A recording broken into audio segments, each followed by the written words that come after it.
Hey guys, it's Julie. I'm here with Darren Shepard of Pride Exteriors in North Attleboro.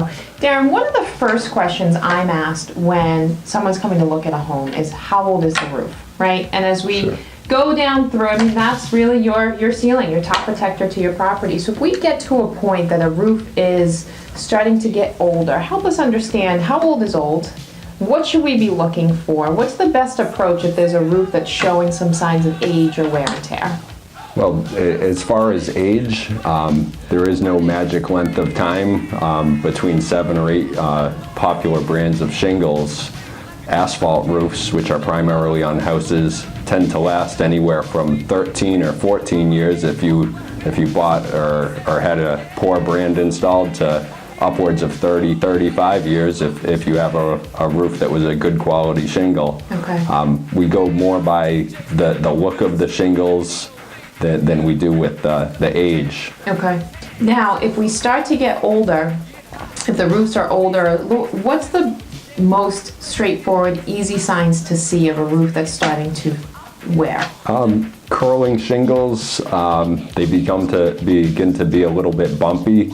Granule loss, where you can start to see the fiberglass mat of the shingle is a very good indication. You can also start seeing many more granules ending up on the ground toward the end of a roof's lifetime. Almost like flaking off? Yes, tiny little pebbles that are embedded on the asphalt mat tend to lose their adhesion. Okay.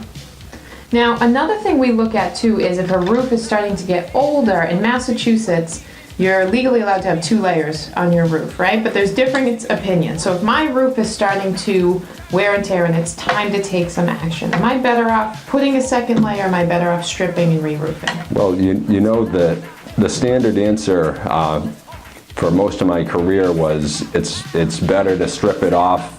That way we know in a really severe winter that it has the best ice and water shield protection possible. Okay.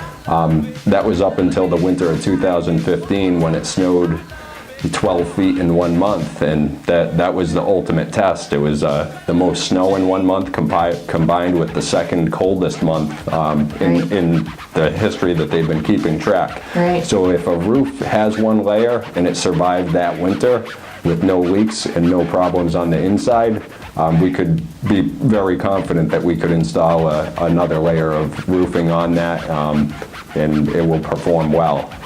So one thing you mentioned was the ice and water shield underneath, right? Now, if we're not seeing signs of water damage in an attic, is there any way to visually verify, or how would we know whether or not a roof, young or old, has the proper protection underneath? Sure. We typically go up on the roofs when we do the evaluations, and generally in the ice and water shield areas, we can lift the shingles, we can look under the shingles and see that ice and water shield is in place or not in place. Okay. In the instance, many times people that just bought a house, they don't know how the roof performed in 2015. Sure. So, in that case, we can look, and it gives us a good hint. If we see that there's no ice and water shield, we generally highly recommend stripping it.